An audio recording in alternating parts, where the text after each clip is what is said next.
Maybe the real Frankenstein was the friends we made along the way, because I just watched the new Frankenstein movie that's coming to Netflix in a few weeks, but it's in theaters right now. So here are my full spoiler-free thoughts on the best and worst parts of the movie. I do have a lot of thoughts about this movie, but starting with a big positive is that it does look pretty incredible. Starting off with the set and costume design, it is all so incredibly elaborate, and it really just captures that gothic vibe so perfectly. Like, Guillermo del Toro knows exactly what he's doing and how to pull you into the worlds of his movies, and it does make it so immersive. Just the overall visuals and use of color in this movie, like, you can tell there is so much time being spent on how each individual shot is going to look. Everything has so much intention behind it, and I really appreciate that because it does look pretty gorgeous all throughout, especially when it comes to like the sequences in the snow and stuff. Like, you guys know I'm a sucker for any type of snow scene in a movie, and this has it absolutely mastered. When it comes to the actual movie itself, I do have some complaints. First of all, I do think this movie takes a long time to get going. Like, the first hour of this thing, you're just spending a lot of time with Dr. Frankenstein just meandering around talking about what he wants to do, and it is like important characterization for Dr. Frankenstein himself and stuff, but I feel like it could have been done in a much more effective and shorter way, and I just was not caring for his character that much. I also don't think Oscar Isaac was like incredible in this role, which wasn't really helping. He's not bad by any means, but I feel like someone else could have really done a lot more with this character. I also kind of feel like Guillermo del Toro got stuck between trying to be a faithful adaptation of the original Frankenstein book,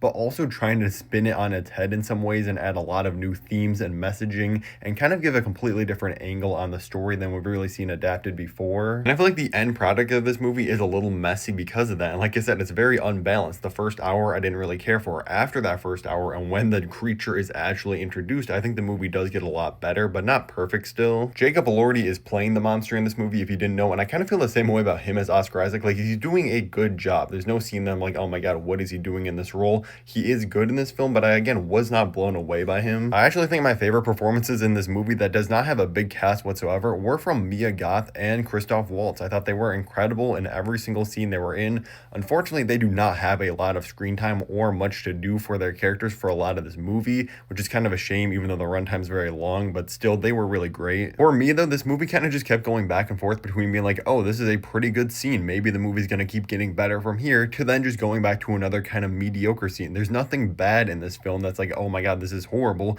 but there's also nothing that I was like blown away by, or I don't feel like it's as revolutionary of a Frankenstein adaptation as it thinks it is. And I also feel like this movie was just so on the nose with its themes, which, like I said, is not inherently a bad thing, but when you literally have characters saying like the message of the movie out loud to describe it to the audience, I feel like that kind of fails. It's like the movie should just do that on its own. It's Frankenstein, we all know what this is about. And I ultimately did just find myself kind of disappointed, even though it's not just a straight up bad movie, because I do really love Guillermo del Toro as a director. I think he has really great vision, his style is great, and a lot of that does come through in this film. For some reason, it just never fully clicked to be like, oh my god, this is an amazing movie for me. I just kind of was like, okay, this is not bad, I'm enjoying some of this. The movie is gorgeous to look at. The set and costume design is absolutely a marvel. It should get nominated and probably win an Oscar for it. There's some okay performances and some really good ones, but I was just never blown away by it. It's a good enough solid 7 out of 10. If you've seen it, let me know your thoughts on it in the comments below, and click the playlist above my head to see all my other movie reviews on the channel.